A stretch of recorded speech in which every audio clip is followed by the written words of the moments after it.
Bu dəfə sizi xəritənin o üzündə, ekvatorun tam ortasında yerləşən bir möcüzələr ölkəsinə aparıram.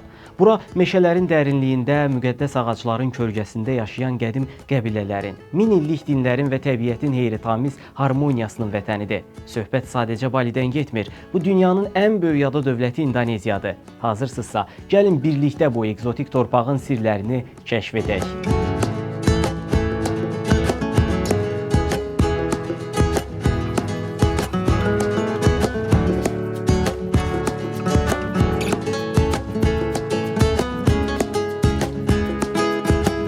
Cənub-Şərqi Asiyanın ən böyük, dünyanınsa əhali baxımından 4-cü ən böyük ölkəsi olan İndoneziya coğrafi cəhətdən əsl möcüzələr diyarıdır. Bu gün İndoneziya deyəndə şübhəsiz ki, ilk olaraq ağla Balayı cənnəti adlandırılan Bali adası gəlir. Hətta bir çox insan İndoneziya haqqında yalnız bundan ibarət məlumat sahibidir demək olar. Əslində isə bu gözəl ölkə ilə bağlı eşidəndə təəccüblənəcəyiniz bir çox vacib məqam mövcuddur. İndoneziya həm gəzməli, görməli yerləri, həm də özünə məxsus mədəniyyəti ilə heyran edici dərəcədə möhtəşəm bir ölkədir. O halda gəlin bu videoda birlikdə İndoneziyaya səyahət edək.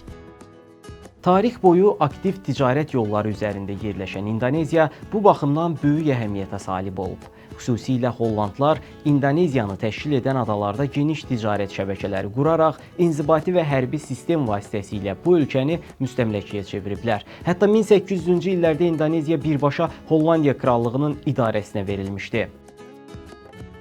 İkinci Dünya müharibəsi zamanı İndoneziya Yaponiyanın işğalına məruz qaldıqdan sonra Hollandlar bu ərazilərdən geri çəkilib. Daha sonra isə ölkə 1949-cu ildə öz müstəqilliyini elan edib. Tarixi keçmişdən əlavə İndoneziya ilə bağlı təsvir ediləcək o qədər gözəl detallar var ki, İndoneziya xəyalınızdakı təsvirlərdən qat-qat zəngin və fərqli bir ölkədir. Yalnız şəhər və kənd həyatının rəngarəngliyi deyil, təbiət də bütün gözləntiləri aşaraq nəfəs kəsici bir gözəlliyə malikdir. Oradakı meşələr, hətta müasir şəhərlərə aşiq olan insanları belə ofsunlamağa kifayət edir. Orada qeyri-adi bir atmosferin içindən keçərək zümrüd rəngində bitkilərlə dolu düyü tarlalarına çatmaq mümkündür. Ardınca isə sıx və təəccübləndirici meşələrlə qarşılaşırsınız. Bu meşələrdə görmədiyiniz qədər möhtəşəm ağaclar var. Çünki İndoneziyada meşələr həm çox sıx, həm çox dərin, həm də bir o qədər heyrətamizdir. Qəhvə və kakao ağacları, müxtəlif nəhəng palma növləri, bambuk yığınları və dünyanın ən qəribə bitkilərindən biri olan müqəddəs qadın ağacı. Bu yaşıl cənnət başınızı döndürdüyü an anlayırsınız ki, həyatınızda heç bir yerdə bu qədər gözəl və bu qədər fərqli, bu qədər rəngbərəng çiçəkləri bir arada görməmisiniz. Əvəzində isə şəhərlərin çoxu olduqca sadə, rəngsiz və yalın görünür insana. Bəlkə də bu bizə təbiətin ehtişamı ilə müqayisədə belə gəlir. Bir-iki şəhər istisna olmaqla, şəhərlər bizim alışdığımız kimi ucu-bucağı görünməyən nəhəng sahələr deyil sanki. Bu şəhərlərin arxasında heç toxunulmamış meşələr olduğu üçün insan özünü sanki o şəhərlər yalnız təbiətin bir dekor hissəsiymiş kimi hiss edir. Yəni orada gerçək olan meşələrdir, şəhərlər deyil. Bu qısa tarixi giriş və təsvirlərdən sonra vacib bir faktı qeyd etməliyəm. Bu ölkə Çin, Hindistan və Amerika Birləşmiş Ştatlarından sonra dünyanın ən çox əhalisi olan 4-cü ölkəsidir.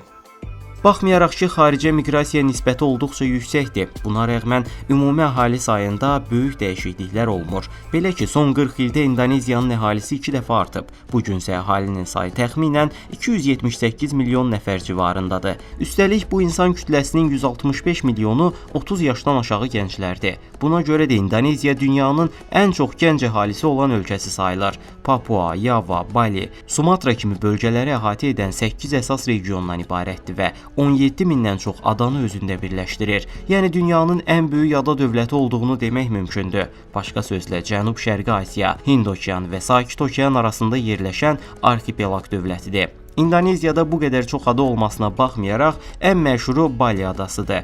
Əslində, Bali adaların mərkəzi kimi qəbul olunur və İndoneziyadakı digər adaları kəşf etmək üçün əla başlanğıc nöqtəsidir. Bəs Balidə nələr var deyirsiniz? Ora ayaq basan andan etibarən özünə məxsus bir atmosfer sizi tamamilə əhatə edir. Sərt qayalıqlar, yaşıl düyü tarlaları, vulkanik yamaclar və tropik iqlimlə müşayiət olunan göz oxşayan bir təbiətə malikdir. Əlavə olaraq Balidə hinduizmin təsirlərindən dolayı çox sayda məbəd görmək mümkündür. Balidə olduğunuzda sanki bir rəsm tablosundan çıxmış kimi görünən düyü tarlalarında gəzişə, sörf üçün əlverişli sahillərdə dalğalarla rəqs edə, tropik meşələrində yürüyüşlərə qatıla bilərsiniz. Əlbəttə, Bali kimi möhtəşəm yerləri özündə cəmləşdirən bu ölkə eyni zamanda Rinche adası və Komodo adasında dünyanın ən təhlükəli heyvanlarına da ev sahibliyi edir. Komodo əjdahası adlandırılan və ifraz etdiyi zəhərli tüpürcəklərlə öldürücü olan canlılardan tutmuş, dünyanın ən vəhşi oranqutanlarına qədər sizə yad görünəcək saysız-hesabsız heyvan növünü bu ölkədə görmək mümkündür. Digər tərəfdən, bu ölkə ekvator qurşağında yerləşir və burada qış mövsümü olmur. Hər nə qədər ilin böyük hissəsində yağışlı hava müşahidə olunsa da, aprel-oktyabr ayları ilin ən quraq dövrü hesab olunur. İndoneziya dünyanın ən çox əhalisi olan müsəlman ölkəsi kimi tanınır, ancaq əslində vəziyyət göründüyündən bir qədər fərqlidir.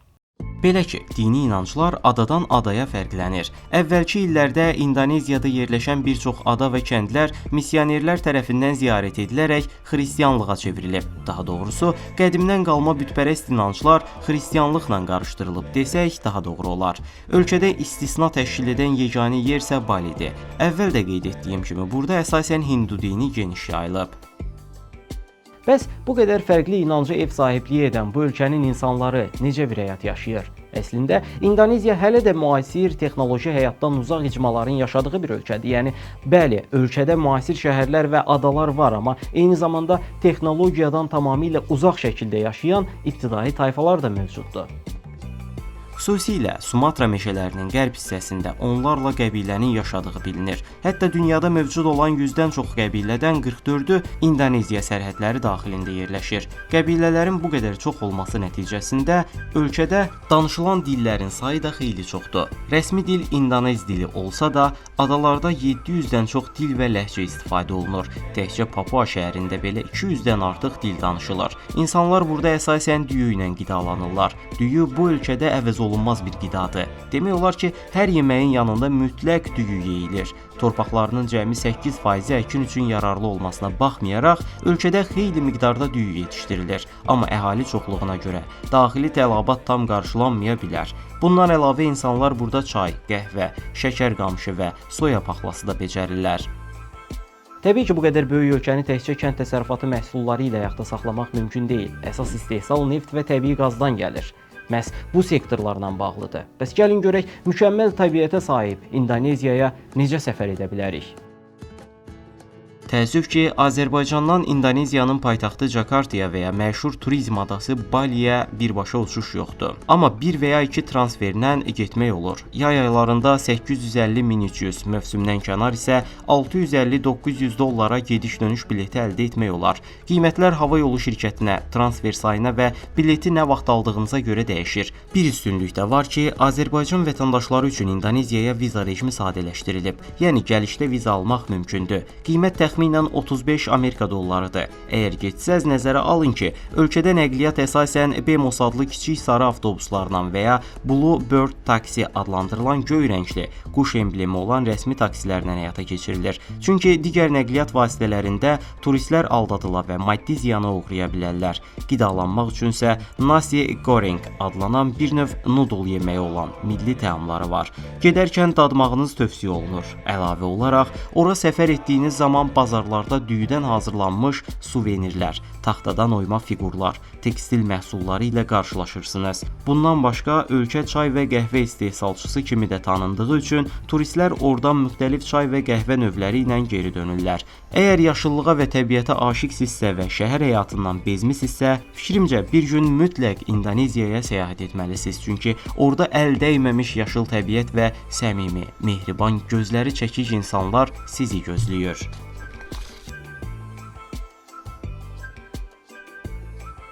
Belə, video haqqında fikirlərinizi və məndən hansı ölkələrdən danışmağımı istədiyinizi şərh bölməsində paylaşmağı unutmayın. Dünyanı birlikdə kəşf edəcəyik. Bu səbəbdən yeni videolarımı qaçırmamaq üçün kanalıma abunə olun. Növbəti videoda görüşənədək. Sağ olun.